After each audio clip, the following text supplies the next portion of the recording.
I mostly read public domain books here on Glenn Reads Books to You, and they were written a long time ago, so they're usually racist, or sexist, or bigoted, but in there somewhere is a story, and that's why those stories are famous. Other times, I read works from independent authors, and they're delightfully not racist, but they might have adult language or adult situations, like, making sex. So that's your warning, but I'm sure you're grown up enough to handle it. Don't write to me complaining.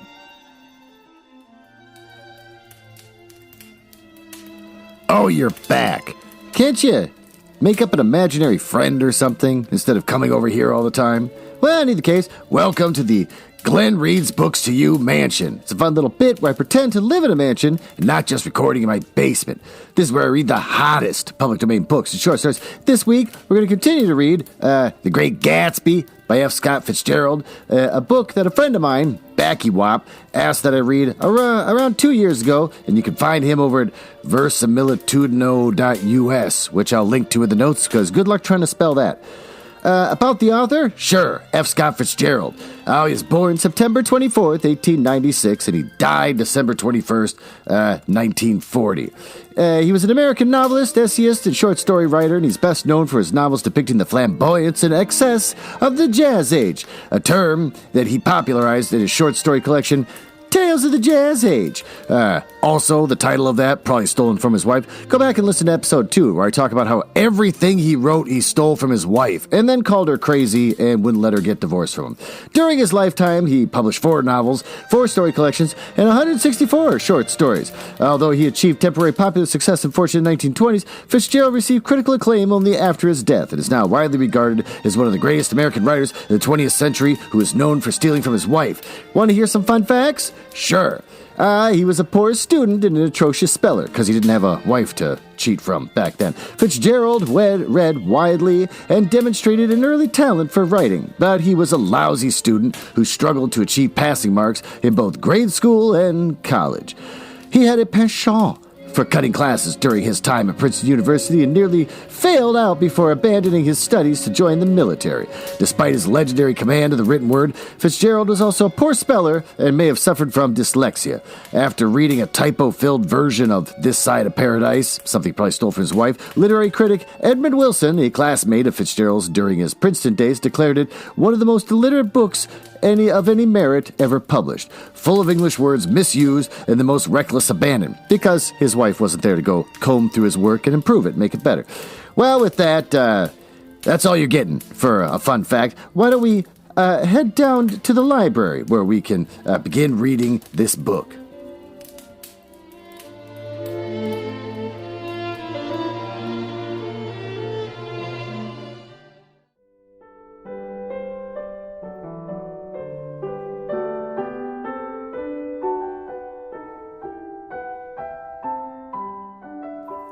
Chapter 4! On a Sunday morning, while church bells rang in the villages along shore, the world and its mistress returned to Gatsby's house and twinkled hilariously on his lawn.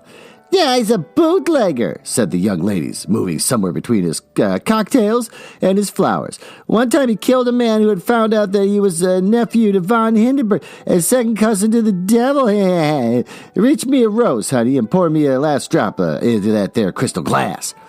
Once I wrote down on the empty spaces of a timetable the names of those who had came to Gatsby's house that summer. Oh, this will be fun. And it's on an old timetable now, disintegrating, I said that, at its folds, and headed, "This schedule in effect July 5th, 1922. But I can still read the gray names, and they'll give you a better impression than my generalities of those who accepted Gatsby's hospitality and paid him the subtle tribute of knowing nothing whatever about him. From East Egg, then came the Chester Beckers and the Leaches, and a man named Bunsen, whom I knew at Yale, and Dr. Webster Civet, who was drowned last summer up in Maine, and the Hornbeams and Willie Voltaires, and a whole clan named Black Buck, who always gathered in a corner and flipped up their noses like goats at whoever came near, and the Ismays and the Christies, or rather Herbert Auberk and Mr. Christie's wife, and Edgar beaver, whose hair, they say, turned cotton white one winter afternoon for no good reason at all. They're going to keep doing it. Really? We're going to keep reading these names. Clarence Endive was from East Egg, as I remember, and he came only once in his white knickerbockers and had a fight with a bum named Eddie in the garden. From further out on the island came the Cheadles, and the O.R.P. with a bunch of space between that, Schraders, and the Stonewall Jackson Abrams of Georgia, and the Fish Guards, and the Ripley Snells. Snell was there 3 days before he went on to the penitentiary, so drunk out on the Gavel Drive that Mrs. Ulysses Sweat's automobile ran right over his hand. And the Danceys came too, and S.B. Whitebait, who is well over 60, and Maurice A. Flink, and the Hammerheads, and Beluga, the tobacco importer, and Beluga's girls. From West Egg came, oh, Jesus Christ, the Poles and the Mulreadys and Cecil Roebuck and Cecil Shonin and Gluck from the state senator from Newton Orchild, who controlled films par excellence, and Eckhost and Clyde Cohen, Don Dar Schwartz and the son and Arthur McCaddy, all connected with the movies in one way or another, and the Catlips and the Bembergs and the G. Earl Muldoon brother, Muldoon who offered to strangle his wife, and DeFonto, the promoter, came there, and Ed Legros, and James B. Rotgut Ferret, and D. Jongs and Ernest Lilly. They came to gamble, and when Ferret wandered into the garden, all he meant to clean it out, and associated traction would have to fluctuate profitability the next day. A man named Klipspringer was there so often and so long that he became known as the Boarder. I doubt if it had any other home or theatrical people. There were Gus Ways and Horace O'Donovan and Lester Mayer and George Duckweed and Francis Bull, also from New York, were the Chromes and the Bracky Hysons and the Dennickers and the Russell Betty and the Corrigans and the Kellers and the Dwars and the Scullys and S.W. Belcher and the Smirks and the Young Quinns, divorced now, and Henry L. Palma, who killed himself by jumping in front of a subway train in Times Square. Benny McClellan arrived always with 4 girls, and they were never quite the same ones in physical person, but they were always so identical with one another that it invariably mean that they had been there before, and I'd forgotten their names. Jacqueline, I think, or Ellis Consuela, or Gloria, or Judy, or June, and their last names were either the melodious names of flowers in the months of the sterner ones of the great American capitalists whose cousins at press would confess themselves to be. In addition to all these, I can remember that Faustino O'Brien came there at least once, and the Bedecker girls, and the young brewer who had his nose shot off in the war, the Osbrecker and Mrs. Haig and the fiancé, and Arda Fritz Peters, and Mr. Pete Jewett had once had the head of American Legion, and Mrs. Claudia Hip, the man who reputed her chauffeur, and the prince of something who we called Duke, and whose name, if he ever knew it, had forgotten. All these people came to Gatsby's house in the summer. At 9 o'clock one morning, late in July, Gatsby's gorgeous car lurched up the rocky drive to my door and came out in a burst of melody from its 3-noted horn. What does that sound like? It was the first time he had called on me, though I had gone to 2 of his parties mounted on his hydroplane, and at his urgent invitation made frequent use of his beach. Good morning, old sport. You having lunch with me today, and I thought we'd ride up together. Yeah, he's balancing himself on the dashboard of his car with that resourcefulness of movement that is so peculiarly American, and that comes, I suppose, with the absence of lifting work or rigid sitting in his youth, and even more with the formless grace of our nervous, sporadic games. This quality was continually breaking through his punctilious manner in the shape of restlessness. He's never quite still. There's always a tapping foot somewhere, an impatient opening or closing of a hand. He saw me looking with admiration at his car. It's pretty, isn't it, old sport? He jumped off to give me a better view. You ever seen it before? No, I'd seen it. Everybody had seen it. It was a rich cream color, bright with nickel, swollen here and there in its monstrous length with triumphant hat boxes and supper boxes and toolbar and terraced with a labyrinth of windshields that mirrored a dozen suns. Sitting down behind many layers of glass in a sort of green leather conservatory, we started in a town. I had talked with him perhaps half a dozen times in the past month and found to my disappointment that he had little to say. So my first impression that he was a person of some undefined consequence had gradually faded and become simply the proprietor of an elaborate roadhouse next door. And then came the disconcerting ride. We hadn't reached West Egg Village before Gatsby began leaving his elegant sentences unfinished and slapping himself indecisively on the knee of his caramel-colored suit. Look here, old sport, he broke out surprisingly. What's your opinion of me anyhow? A little overwhelmed. I began general evasions, which that question deserves. Well, I'm going to tell you something about my life, he interrupted. I don't want you to get a wrong idea of me, all these stories you hear. So he was aware of the bizarre accusations that flavored conversations in the hall. I'll tell you God's truth. His right hand suddenly ordered divine retribution to stand by. I am the son of some wealthy people in the Middle West. All dead now. And I was brought up in America by educated at Oxford because all my ancestors have been educated there for many years. And it was a family tradition. He looked at me sideways, and I knew why Jordan Baker believed he was lying. He hurried the phrase, educated at Oxford, or swallowed it, or choked on it, as though it had been bothered him before. Oh, and with this doubt, his whole statement fell to pieces, and I wondered if there wasn't something a little sinister about him, after all. Well, what part of the Middle West? I inquired casually. San Francisco. I see. My family all died, and I came into a good deal of money. Oh, his voice was solemn, as if the memory of that sudden extinction of a clan still haunted him. For a moment I suspected that he was pulling my leg, but a glance at him convinced me otherwise. After that, I lived like a young Raja in the capitals of Europe, Paris, Venice, Rome, collecting jewels, chiefly rubies, hunting big game and painting a little, things for myself only, and trying to forget something very sad that had happened to me long ago. With an effort, I managed to restrain my incredulous laughter. The very phrases were worn so threadbare that they evoked no image except for that of a turbaned character, leaking sawdust at every pore as he pursued a tiger through the Bois du Bourgogne. I'm not going to try to figure out how to pronounce that. Then came the war, old sport. It was a great relief, and I tried very hard to die.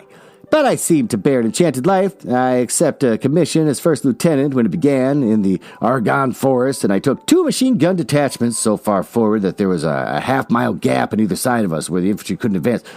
We stayed there 2 days, 2 nights, and 130 men with 16 Lewis guns. And when the infantry came up at last, they found the insignia of 3 German divisions among the piles of dead. Well, I was promoted to be a major, and every Allied government gave me a decoration. Even Montenegro, a little Montenegro down in the Adriatic Sea. A little Montenegro? He lifted up the words and nodded at them with a smile. The smile comprehended Montenegro's troubled history and sympathized with the brave struggles of the Montenegrin people. It appreciated fully the chain of national circumstances which had elicited this tribute from Montenegro's warm little heart. My incredulity was submerged in fascination now. It was like skimming hastily through a dozen magazines. He reached in his pocket, and a piece of metal slung on a ribbon fell into my palm. That's the one from Montenegro. To my astonishment, the thing had an authentic look. Orderi di Dielano, I'm not going to try to pretend pronounce that, ran the circular legend, Montenegro Nicholas Rex. Turn it. Major J. Gatsby, I read, for valor extraordinary. Here's another thing I always carry, a souvenir of Oxford days. It was taken in Trinity Quad. The man on the left is now the Earl of Dorchester.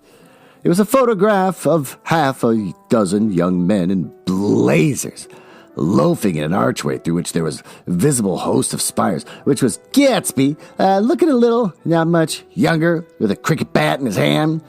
And then it was all true. He just carries all these things in his pockets.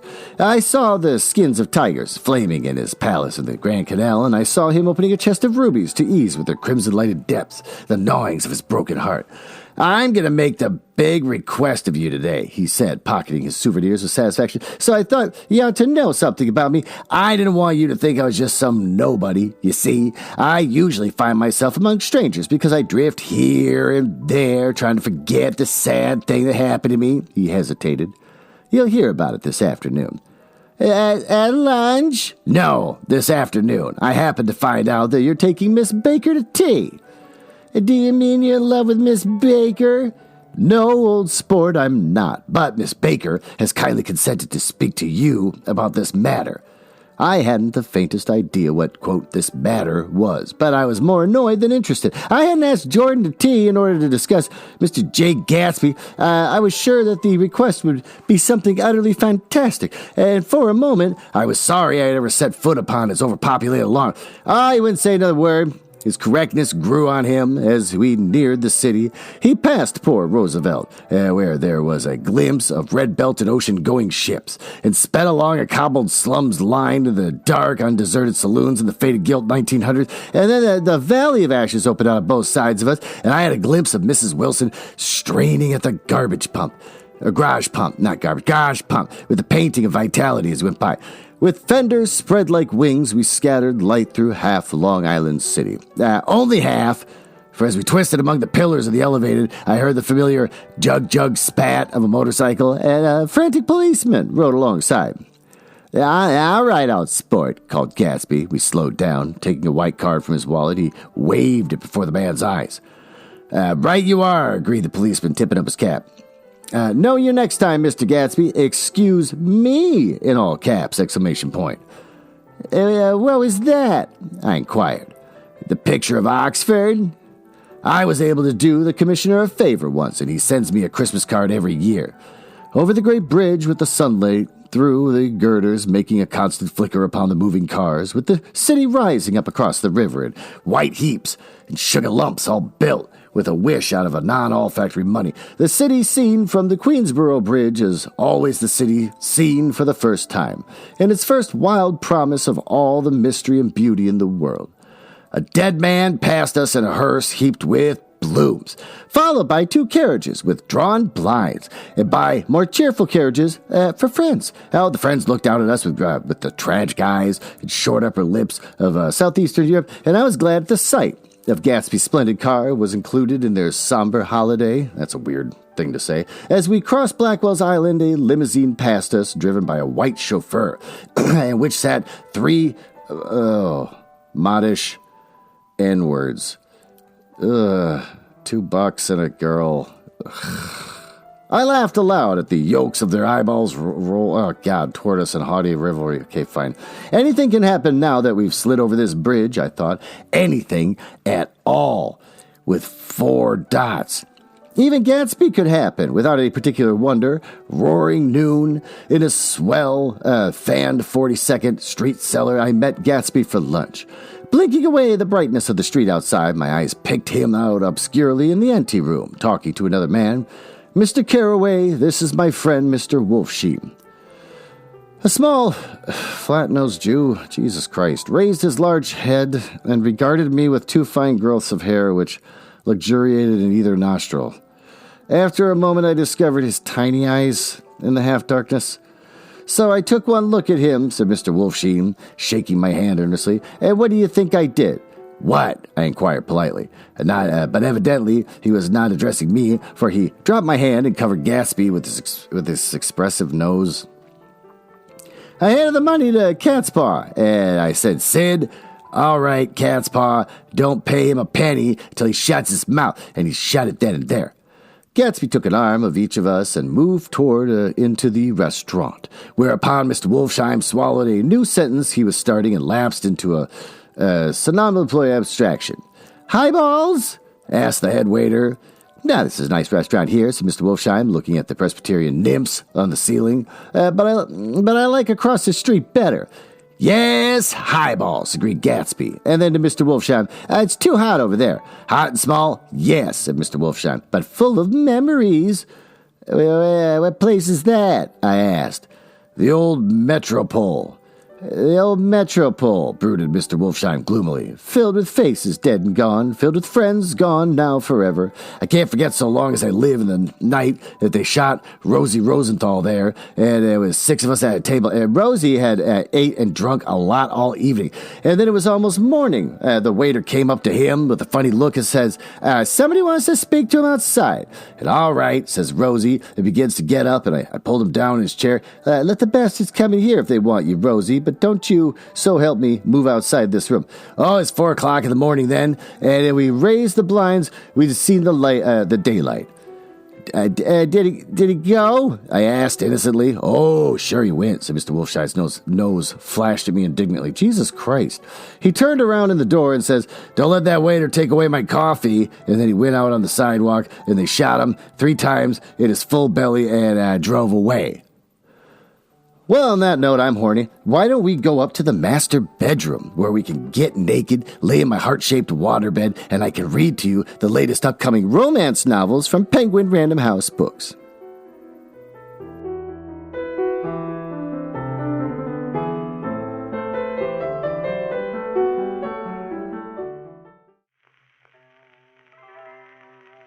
I'm coming. I've had a lot of White Claws. I've been drinking them again. You just wear normal clothes with a witch's hat.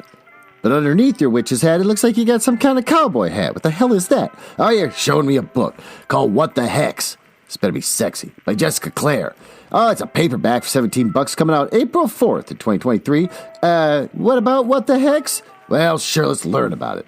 Enemies to Lovers has never been more enchanting in this witchy romantic comedy from the New York Times best-selling author of Go Hex Yourself. Oh, apparently this author's on a roll. Penny Roundtree wants nothing more than to be a familiar to a witch. She's been a member of the Society of Familiars ever since she was old enough to join the fam. And there was just a small problem. No one's hiring witches.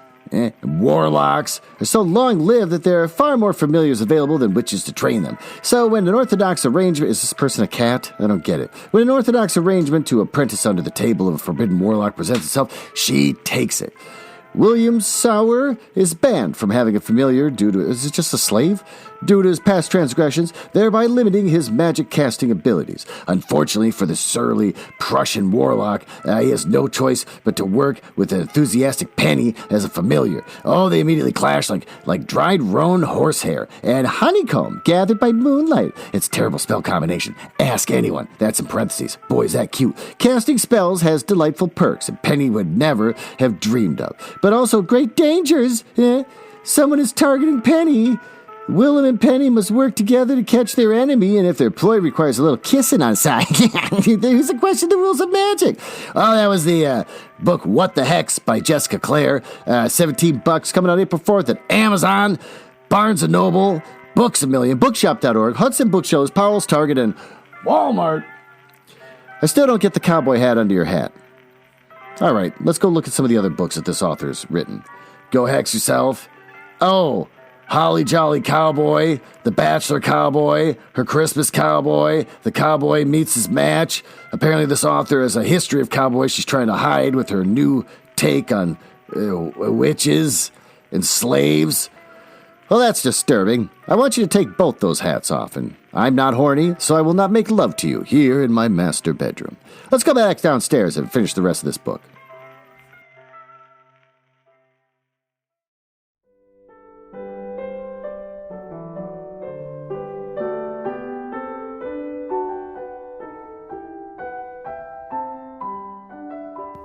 Now, there you are. You're still wearing the hats. I'm not reading the goddamn story until you go out and take off those hats. Go on, I'll wait. And there you are. Now you're wearing the cowboy hat. Take off the cowboy hat. Go, I'll wait. Oh, no, you come back wearing the witch's hat. I want all the hats off your goddamn head. Go, get out and do it again. And now you come in with both hats. Fine, sit down. We're going to finish reading this story, hat or no hat. Well, 4 of them were electrocuted. That's a great way to start this second half. I said, remembering 5 with Becker. His nostrils turned to me. I'm so sick of this. In an interested way, I understand you're looking for a business negotiation. Gonnetion. Gonnegtion. The juxtaposition of these 2 remarks was startling. Gatsby answered for me. Oh, no, he exclaimed. This isn't the man. No, Mr. Wolfsheim seemed disappointed. It's just a friend. I told you we'd talk about that some other time. I beg your pardon, said Mr. Wolfsheim. I had the wrong man.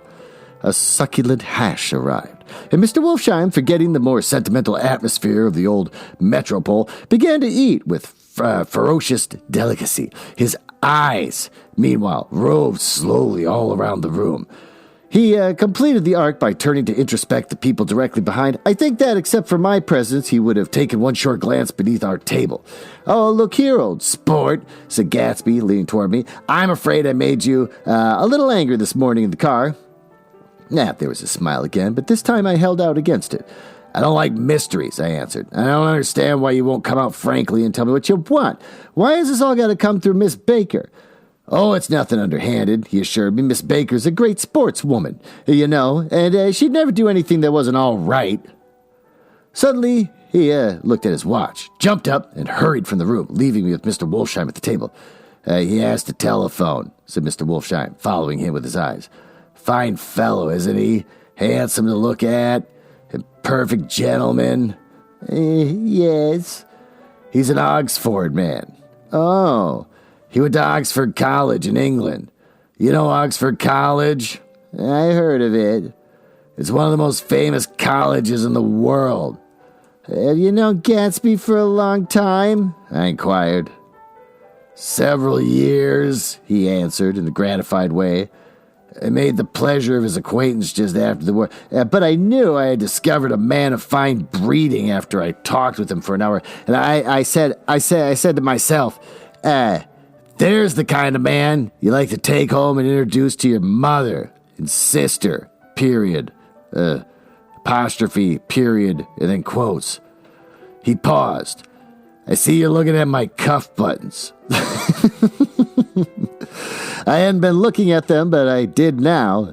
They were composed of oddly familiar pieces of ivory. Finest specimens of human molars. What? He informed me. Gee, I hate this thing with the Jewish person. I'm hating this entire chapter. Well, I inspected them, and it's a very interesting idea. Yeah, he's flipped up his sleeves under his coat. Yeah, Gatsby's very careful about women. Oh, he'd never look so much at a friend's wife. And when the subject of this instructive trust returned to the table and sat down, Mr. Wolfsheim drank his coffee with a jerk and got to his feet. Now I've enjoyed my lunch, said, and now I'm going to go run off, you two young men, before I outstay my welcome. Don't hurry, Meyer, said Gatsby without enthusiasm. Mr. Wolfsheim raised his hand in a sort of benediction. When he says Meyer, it's clearly not a person's name. Let's see if there's a Meyer Wolfsheim. Oh, okay, it's just his first name. I thought maybe it was going to be an anti-Semitic comment.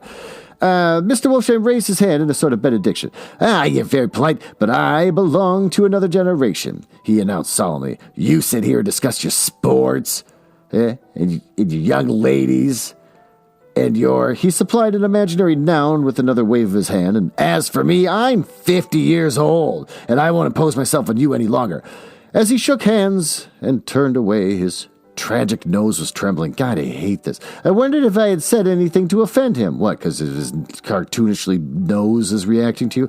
He becomes very sentimental sometimes, explained Gatsby. This is one of his sentimental days. He's quite a character around New York, a Denzian of Broadway.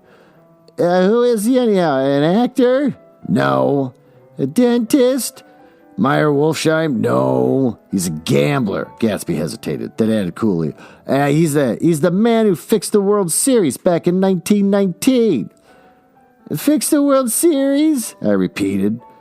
The idea staggered me. I remembered, of course, that the World Series had been fixed in 1919, but if I had thought of it at all, I would have thought that it was a thing that merely, in all caps, happened. The end of some inevitable chain. It never occurred to me that one man could start to play with the faith of 50 million people, and with the single-mindedness of a burglar blowing a safe. How did he happen to do that? I asked after a minute. Yeah, he just saw the opportunity. Why isn't he in jail? They can't get him, old sport. He's a smart man. I insisted on paying the check, and as the waiter brought my change, I caught sight of Tom Buchanan across the crowded room. Come along with me for a minute, I said. I've got to say hello to someone. When he saw us, Tom jumped up and took half a dozen steps in our direction. Where you been? He demanded eagerly. Daisy's furious because you haven't called up. This is Mr. Gatsby, Mr. Buchanan. And they shook hands briefly, and an unstained, unfamiliar look of embarrassment came over Gatsby's face. How have you been anyhow? Demanded Tom of me. How'd you happen to come this far east? Well, I've been having lunch with Mr. Gatsby. And I turned towards Mr. Gatsby, but he's no longer there. One October day in 1917, said Jordan Baker that afternoon, sitting up straight on a straight chair in the tea garden at the Plaza Hotel, I was walking along from one place to another, half on the sidewalks and half on the lawns.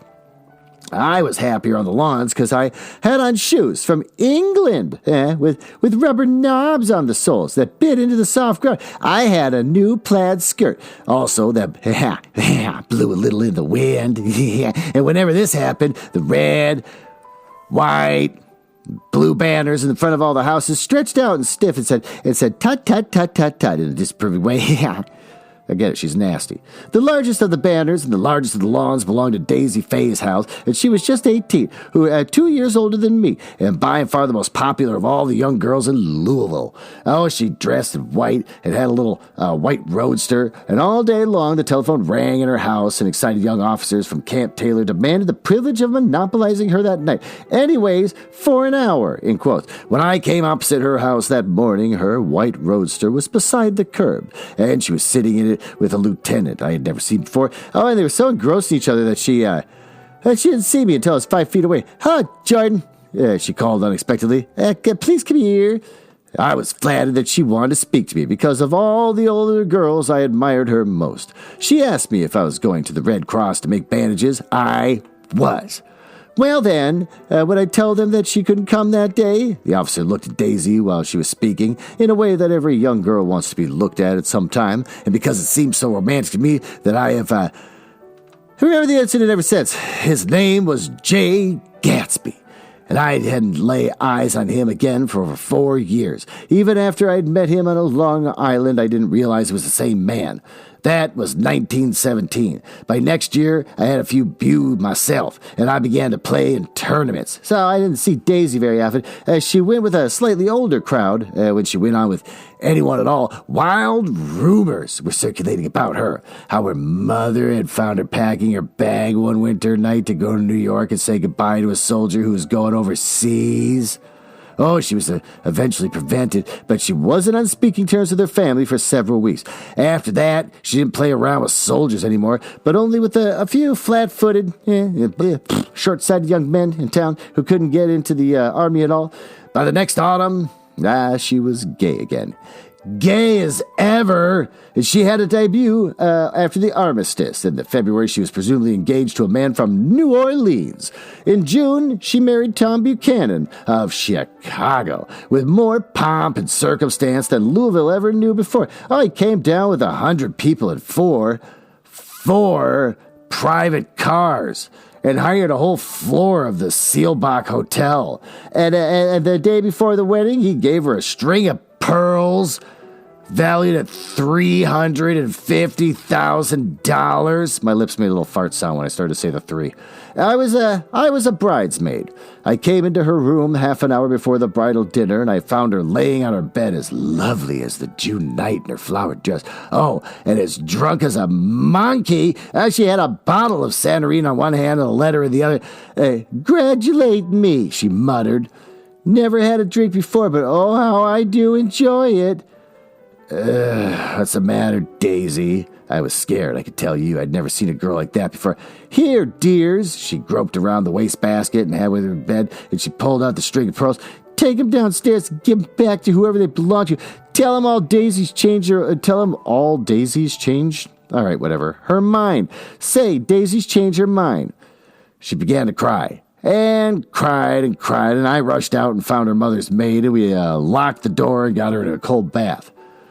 She wouldn't let go of the letter. She took it in the tub with her and squeezed it up into a big wet ball, and only let me leave it in the soap dish when she saw that it was coming to pieces like snow.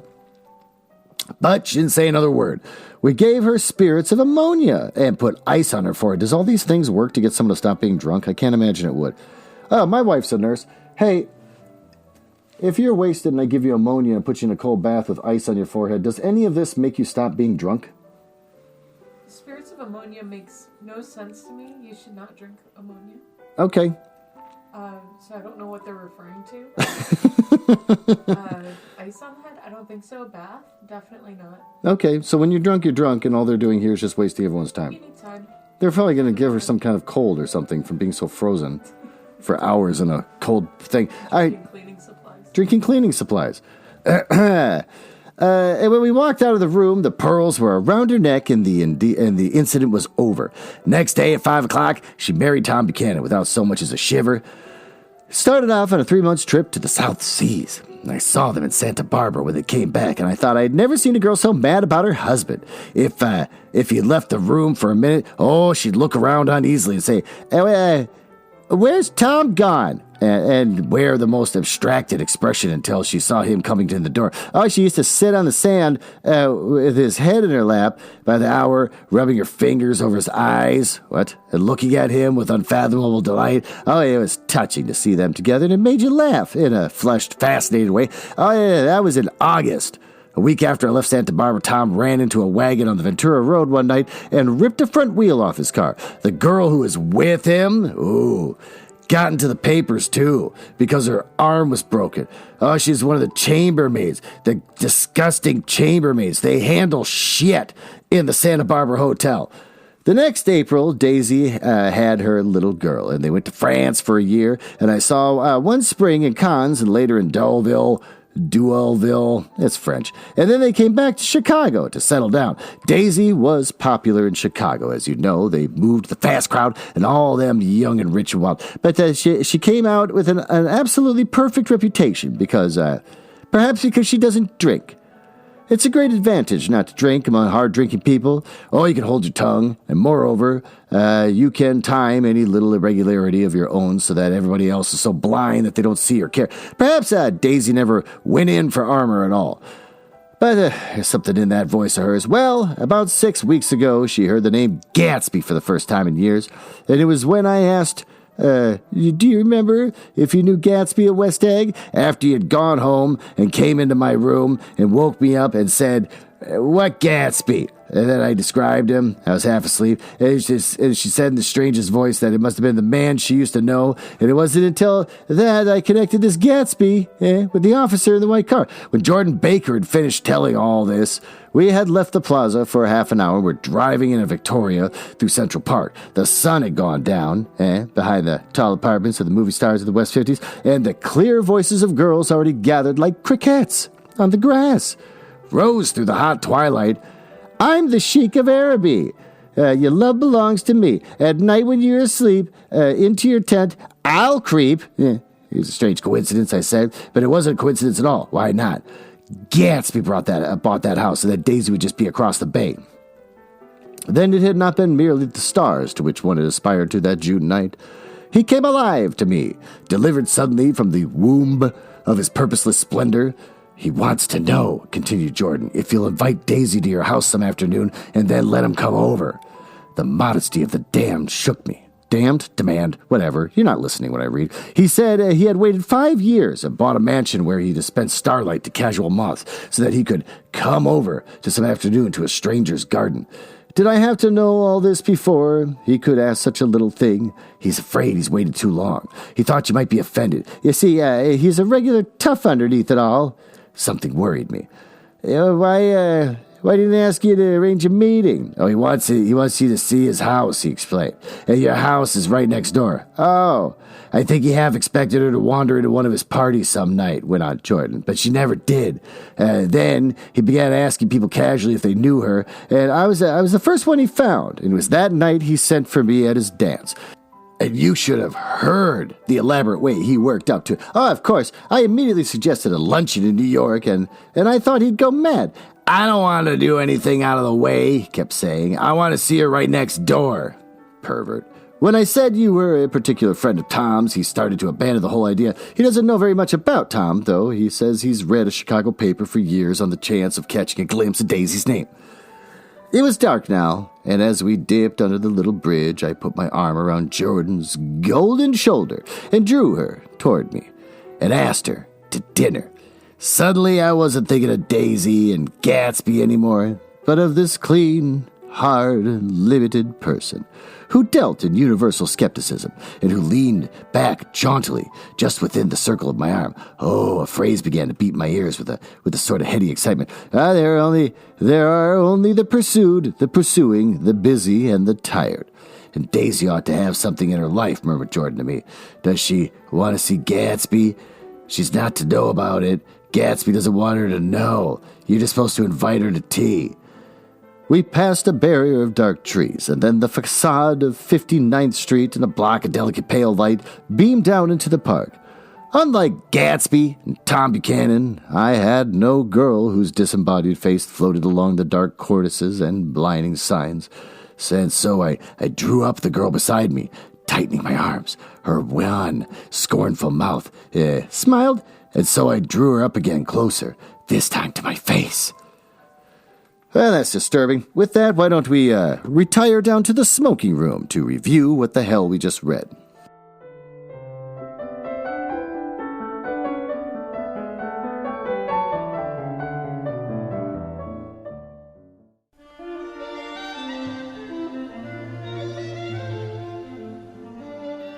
Well, there you are, still wearing both the goddamn hats. I don't know why you try to make sex with me and then insult me directly afterwards. Why don't we recap what the hell we just read? First, birds. I forgot about the birds. There's a lot of bragging about the parties and all the people who attend them, so that was annoying. It was tough to read, went on forever. Gatsby winds up taking Nick out for lunch and brags about his life, how he's born to a wealthy family in San Francisco, how he was educated at Oxford, the beneficiary of their money when most of the family died. He's a wealthy traveler who collected rubies, like he's Elon Musk, a survivor of World War I, during which he says that he tried to die several times. And just when Nick is starting to think he's full of shit, Gatsby holds on to these things in his pocket. He's got a picture from Oxford and like medals from the war. He just carries it around. And while at lunch, they run into Mr. Wolfsheim, a friend of Gatsby's, who is clearly made out to be that they do shady dealings. And Gatsby has another call and has to leave for a minute, and Wolfsheim says that Gatsby's a good Oxford man. And then when Gatsby comes back, Wolfie takes off. And then Gatsby says that Wolfie's a good man, except that he's, obviously corrupt by fixing the World Series, but he also might have been, they just couldn't catch him. So I guess that makes him a good man. Tom Buchanan shows up and Gatsby gets all weird and leaves, and then Jordan tells Nick her history with Daisy, apparently from her point of view. So the narrator of the story just changes.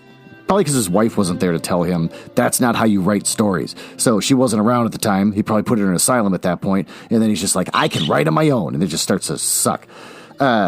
Their childhood friends, early days of war. Daisy spent time with some guy named Gatsby.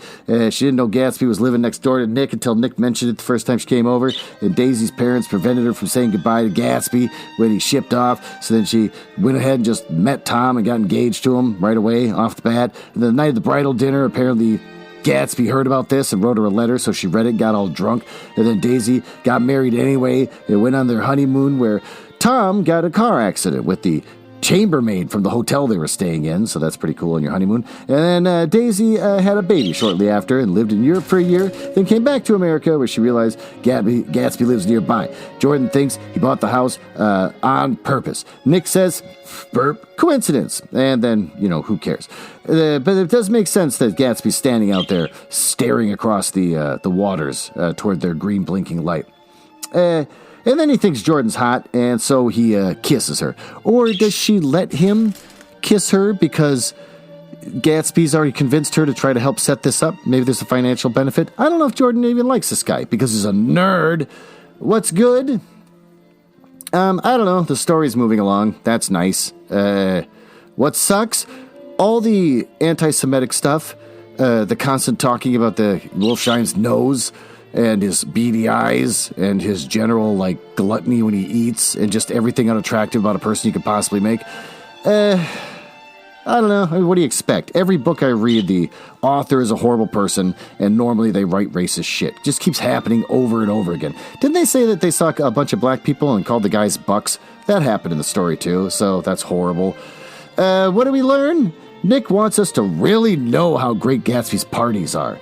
Though there's some juxtapositions between the party and the ash pit to show sort of like the destruction and death that's kind of always nearby. Or maybe to show the moral and spiritual destruction of all these shallow people. But they're all morally dead. Gatsby tells stories to try and gain Nick's trust and manipulate him, and his comments about wanting to die during the war is could be potentially possibly a lie, but also it's just part of him trying to manipulate him, but also kind of reflects on his constant need of trying to find and win back Daisy. Wolfsheim is a big deal. He foreshadows an obvious unsavory relationship with Gatsby and his secrets going on. And he also shows how Nick experiences dishonesty and lack of morals while being in New York City. It also just shows us anti-Semitism. And there's some vague, it's just whatever, Gatsby's mentioning how Jordan would never do anything wrong. That was kind of thrown out there. I think it's because he's going all in with Jordan. Probably paid her. I don't know this part about the story. I could be making this up, but I got a feeling he probably paid her to make this whole thing happen with Daisy. But he's saying that about a person that's obviously a golf cheater. She cheated in a tournament. Everyone knows it, but he's double downing on her, and also maybe he just doesn't know who a good person is because he's not a good person himself. Nick's embracing of Jordan against his own moral standards can symbolize his embracing of Gatsby with all the veiled negative qualities that he just chooses not to see. So there's that. I hope you enjoyed it as much as I enjoyed going to Europe. Got to go to Germany, and then I got to go to Paris, and then a long plane ride home where I'm still having a hard time sleeping, and the diarrhea is excessive. I think I probably swallowed some of the lake water in Paris, which is a big mistake. You should never drink local water, especially if it's lake water that I think they stand and they pee in. And I drank a little bit of it because I was thirsty. Oh, thank God. This ending segment, I don't really know what to say, so I start lying. And thank God for the grandfather clock telling me to shut up and end the show. So with that, thanks for listening, and I will see you next week.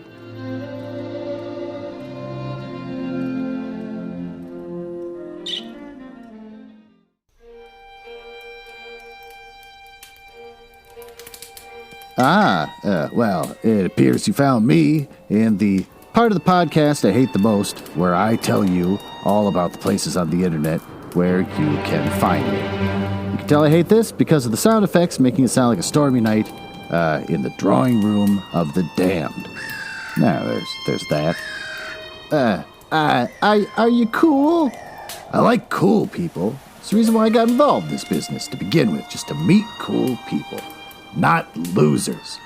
So if you're cool, feel free to go over to my website, nuzzlehouse.com, which basically just points you to Mastodon. Why did I go all in with Mastodon? I have no idea. But if you go there, it'll point you to my link tree where you can listen to episodes, which is confusing and meticulous. But if you want to go to just my link tree, which is linktr.ee/Nuzzlehouse, it'll point you to all the rest of my shows, like Glenn Reads Books to You, which you're listening to right now, Gestating the Curious Mind, where my wife and I write paranormal smut and then publish it on Amazon, and also Nuzzlehouse's CBS Radio Mystery Theater, where we basically create our own episodes of Radio Mystery Theater, a show from the 70s, because they don't make them anymore. Damn it, we want to hear something new. Oh, I'm also on Instagram, something that I try to use but dislike, which is Instagram.com/HouseNuzzle. And the lesser now, thanks to Elon Musk, Twitter. Used to be my home, and now I can't stand it, which is Twitter.com/HouseNuzzle. And since I think you might be cool, you can always just email me directly, glenn.nuzzles@gmail.com. But don't email if you're a nerdling or a dork. Now, back to business. Can't believe I drank all of them already. There's gotta be one left.